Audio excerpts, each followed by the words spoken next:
যুক্তরাষ্ট্রের মসনদে Donald Trump বসার পর থেকে ইউক্রেনে মার্কিন সামরিক সহায়তার পরিমাণ উল্লেখযোগ্য হারে কমে গেছে বলে জানায় বিভিন্ন গণমাধ্যম। গেল সপ্তাহেও পেন্টাগন কিয়েভের জন্য নির্ধারিত একটি অস্ত্রের চালান স্থগিত করে দেয়। তবে সোমবার মার্কিন প্রেসিডেন্ট ট্রাম্প জানান কিয়েভকে প্রতিরক্ষামূলক অস্ত্র পাঠানো অব্যাহত থাকবে।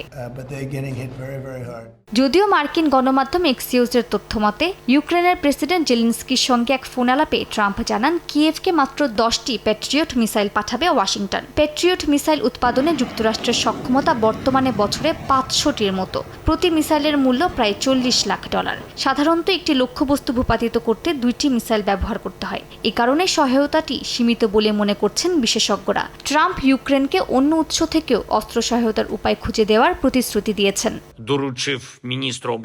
এদিকে ইউক্রেনের প্রেসিডেন্ট ভলোদিমির জেলেনস্কি জানান আকাশ প্রতিরক্ষা সহ অত্যাবশ্যক সামরিক সরঞ্জাম দ্রুত সরবরাহ নিশ্চিত করতে যুক্তরাষ্ট্রের সঙ্গে যোগাযোগ আরও জোরদার করার নির্দেশ দিয়েছেন তিনি।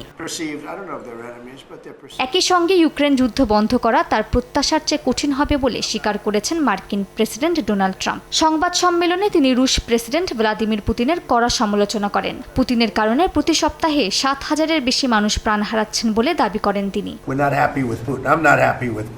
এতটুকু আমি এখন বলতেই পারি যে আমরা পুতিনকে নিয়ে সন্তুষ্ট না, কারণ তিনি অনেক মানুষ হত্যা করেছেন, আর এদের মধ্যে বেশিরভাগই দুদেশের সেনা সদস্য।